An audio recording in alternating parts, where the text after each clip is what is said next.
special song.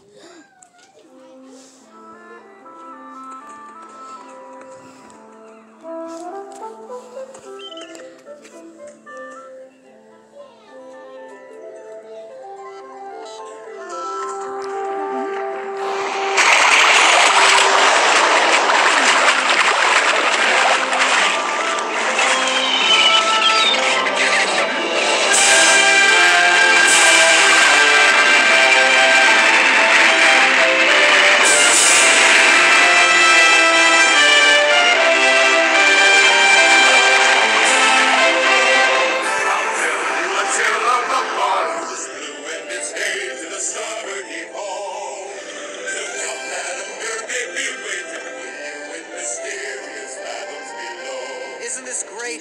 The salty sea air, the wind blowing in your face. Perfect day to be at sea.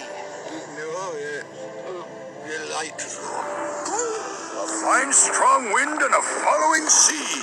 King Triton must be in a friendly type mood. King Triton? Why, ruler of the mer people, lad. Thought every good sailor knew about him. Mer people. Eric, pay no attention to this nautical nonsense. But it ain't nonsense, it's the truth. I'm telling you, down in the depths of the ocean, they live.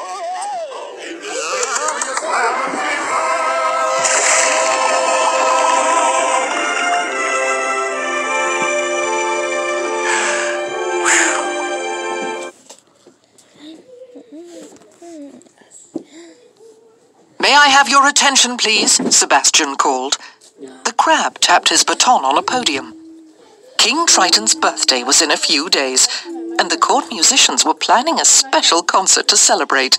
The king's daughter, Ariel, would sing, while the orchestra played a brand new tune. Sebastian wanted the performance to be spectacular, but they still had a lot of work to do. Sebastian raised his baton, and beautiful music filled the air. Until... clang! Who did that? Sebastian demanded. I did. A young mermaid named Coral replied. The best way to play the cymbals is to hold on to them, Sebastian snapped. The rehearsal continued, but it went from bad to worse. Coral dropped her cymbals again. Clang! Then she tripped and fell on a kettle drum. Boom! Rehearsal is over, the crab yelled, storming off. Ariel hurried over to Coral to help her up. I'll never be perfect, said Coral sadly. Don't worry, Ariel said. The only thing I'm perfect at is upsetting Sebastian. You should have seen him the last time I went to the surface. Coral looked at Ariel, surprised. You've been to the surface? Ariel nodded. I'm always gathering treasures. Would you like to see my collection? She asked. I'd love to, Coral exclaimed. Then let's go, Ariel said.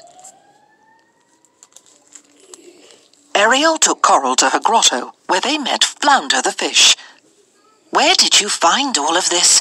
Asked Coral, as she examined a strand of pearls. Ariel told her that she'd found most of it in sunken ships. Coral couldn't believe that Ariel had been in a sunken ship. Weren't you scared? She asked. Of course not. Were you, Flounder? Ariel teased her friend.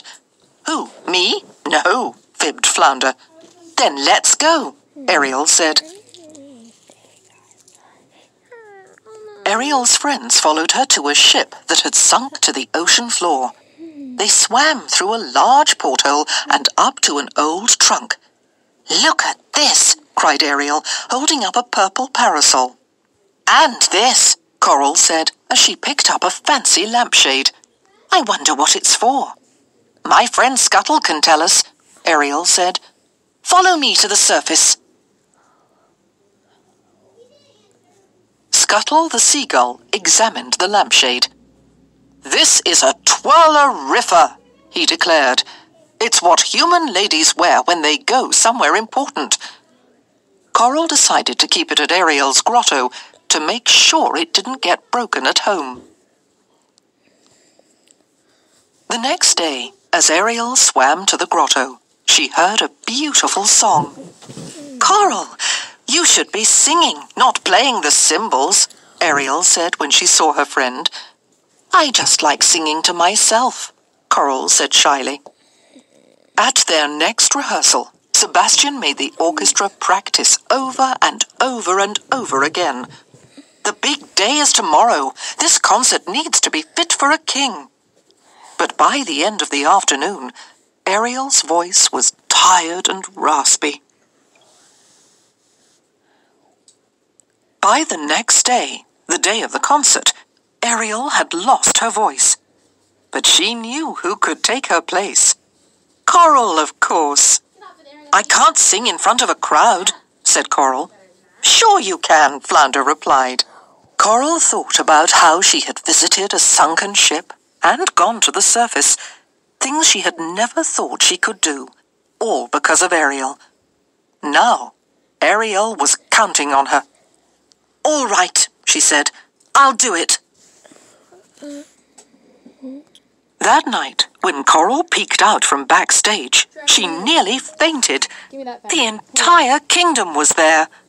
But when it was time for the concert to start, Coral took a deep breath and bravely swam out on stage. In the beginning, Coral sang softly. But as she went on, her voice got louder. Before she knew it, the concert was over. The audience clapped and cheered. No more cymbals for you, Coral. You're a court singer, Sebastian said. After the show, Ariel went to congratulate her friend. She found Coral with her brothers and sisters. I didn't know you could sing like that, one sister exclaimed.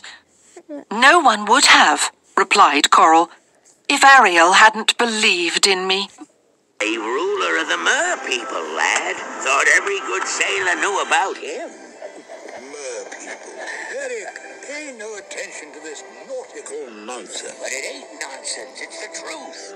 I'm telling you, down in the depths of the ocean, they live.